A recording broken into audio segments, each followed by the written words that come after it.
আসসালামু আলাইকুম রহমতুল্লাহি ওয়া বারাকাতুহু। পৃথিবীর ইতিহাসে সর্বপ্রথম ভোটের মাধ্যমে খলিফা নির্বাচিত হন হজরত ওসমান রাদিয়াল্লাহু তাআলা আনহু। সেই নির্বাচন কেমন হয়েছিল তা আমাদের সকলের জানা দরকার। যারা জানতে চান কিভাবে সেই নির্বাচন হয়েছিল, তাহলে ঠান্ডা মাথায় এই ভিডিওটি দেখুন। চলুন ভিডিওটি শুরু করি। ইসলামের ইতিহাসে দ্বিতীয় খলিফা ছিলেন হযরত ওমর ফারুক রাদিয়াল্লাহু তাআলা আনহু।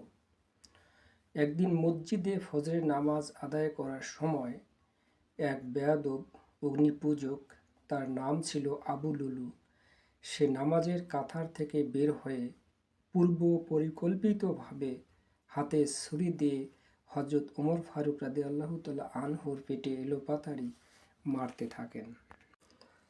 সাহাবী রাদিয়াল্লাহু তাআলা আনহুমরা আবু লুলুকে ধরতে আসলে একের পর এক ১৩ জন সাহাবীকে ছুরি মারেন।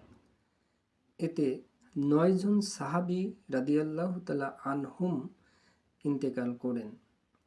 একজন সাহাবী রাদিয়াল্লাহু তাআলা আনহু আবু লুলুকে ধরে ফেলে। সঙ্গে সঙ্গে আবু লুলু ছুরি দিয়ে নিজের পেটে আঘাত করে আত্মহত্যা করে।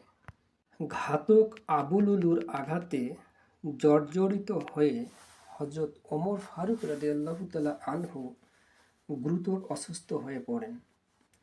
যে খাবার খাইতে দেওয়া হইতো পেট দিয়ে বের হয়ে আসতে লাগলো। তখন লোকজন বলতে লাগলো, আমিরুল মুমিনিন, আপনি কাউকে খলিফা নির্বাচন করুন।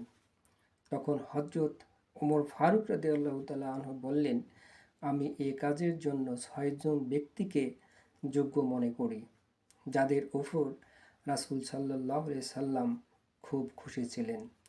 তারা হলেন হযরত আলী, হযরত উসমান, হযরত জুবাইর, হযরত তালহা, হযরত সাদ এবং হযরত আব্দুর রহমান রাদিয়াল্লাহু তাআলা।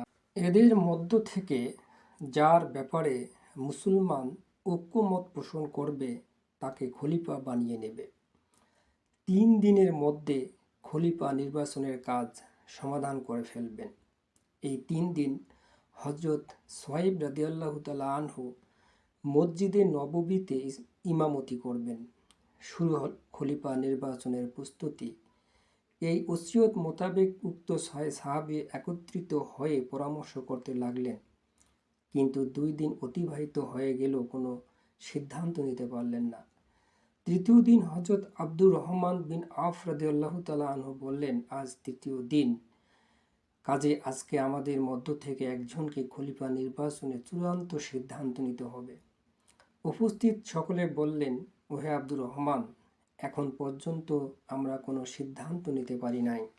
তবে এ ব্যাপারে আপনার কাছে যদি সুবিবেচনা থাকে কিংবা কোনো প্রস্তাব থাকে, তাহলে সেটা উপস্থাপন করুন।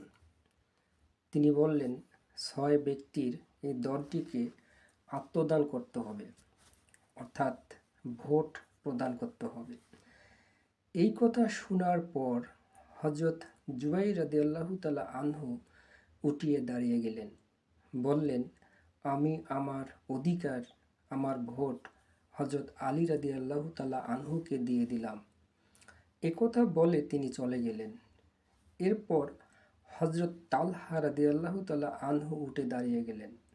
বললেন, আমি আমার ভোট হযরত ওসমান রাদিয়াল্লাহু তাআলা আনহুকে দিয়ে দিলাম। একথা বলে তিনিও চলে গেলেন। পরিশেষে হযরত সাদ বিন আবি ওয়াক্কাস রাদিয়াল্লাহু তাআলা আনহু দাঁড়িয়ে গেলেন। তিনি বললেন, আমি আমার ভোট হযরত আব্দুর রহমান বিন আওফ রাদিয়াল্লাহু তাআলা আনহুকে দিয়ে দিলাম। তিনিও চলে গেলেন। এবার খেলাফতের অধিকারী থাকলেন ৩ জন, হযরত আলী রাদিয়াল্লাহু তাআলা আনহু, হযরত ওসমান রাদিয়াল্লাহু তাআলা আনহু এবং হযরত আব্দুর রহমান বিন আওফ রাদিয়াল্লাহু তাআলা আনহু। অতঃপর হযরত আব্দুর রহমান বিন আওফ রাদিয়াল্লাহু তাআলা আনহু বললেন, আমার খলিফা হওয়ার কোনো ইচ্ছা নাই, এখন আপনাদের অভিলাষ বলুন। হযরত আলী রাদিয়াল্লাহু তাআলা আনহু বললেন, খলিফা নির্বাচনের সমস্ত দায়িত্ব আমি আপনাকে দিলাম। একথা বলার পর তিনি চলে গেলেন। সঙ্গে সঙ্গে হজরত ওসমান রাদিয়াল্লাহু তাআলা আনহু বললেন, আমিও খলিফা নির্বাচন করার দায়িত্ব আপনাকে দিলাম, এবং ওখান থেকে চলে গেলেন। এই আলাপচারিতায় বোঝা গেল ইসলামী শরিয়া মোতাবেক নির্বাচন কেমন হওয়া উচিত। সর্বসাকুল্যে মত অনুযায়ী আব্দুর রহমান বিন আউফ রাদিয়াল্লাহু তাআলা আনহু হলেন সর্বোচ্চ ভোটের অধিকারী। তিনি চাইলেই খেলাফতের মসনদে বসতে পারতেন, কিন্তু সাহাবী রাদিয়াল্লাহু তাআলা আনহুমরা ছিলেন সমস্ত লোভ লালসার ঊর্ধ্বে। তারা দুনিয়াকে ত্যাগ করেছিলেন। কোনো লোভ বা ব্যক্তিগত কোনো স্বার্থ তাদেরকে কলঙ্কিত করতে পারে নাই। হযরত আব্দুর রহমান বিন আউফ রাদিয়াল্লাহু তাআলা আনহু বাহিরে চলে গেলেন। অতএব পর মদিনার অলিতে গলিতে ছুটে চললেন। সমস্ত মদিনাবাসীর কাছে গেলেন। হযরত আলী রাদিয়াল্লাহু তাআলা আনহু এবং হযরত ওসমান রাদিয়াল্লাহু তাআলা আনহুর খেলাফত বিষয়ে প্রশ্ন করলেন। যত সাহাবী রাদিয়াল্লাহু তাআলা আনহুম মদিনায় ছিলেন, সকলের মতামত নেওয়ার চেষ্টা করলেন। এরপর ফিরে এসে হযরত আলী রাদিয়াল্লাহু তাআলা আনহুকে বললেন, যদি আপনাকে খলিফা নির্বাচন করি তাহলে কি করবেন? হযরত আলী রাদিয়াল্লাহু তাআলা আনহু বললেন, যদি আমাকে খলিফা নির্বাচন করেন তাহলে আমি ন্যায় প্রতিষ্ঠা করব।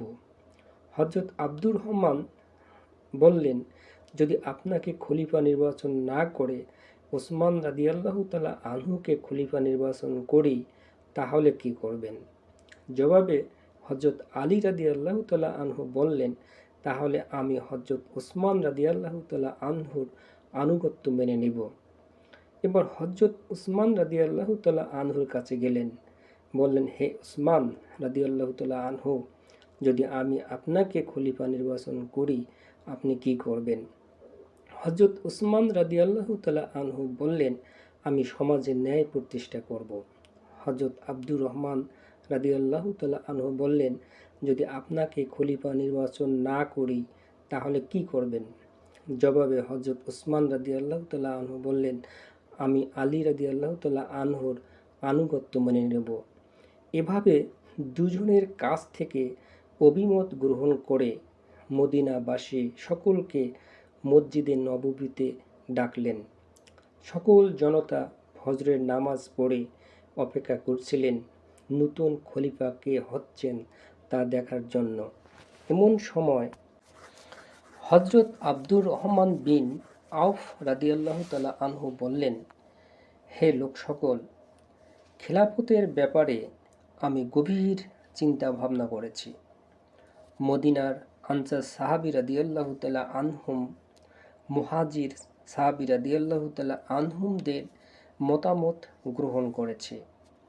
এক্ষেত্রে সাধারণ মতামত হযরত ওসমান রাদিয়াল্লাহু তাআলা আনহুর পক্ষে বেশি হওয়ায় আমি হযরত ওসমান রাদিয়াল্লাহু তাআলা আনহুকে খলিফা নির্বাচন করছি।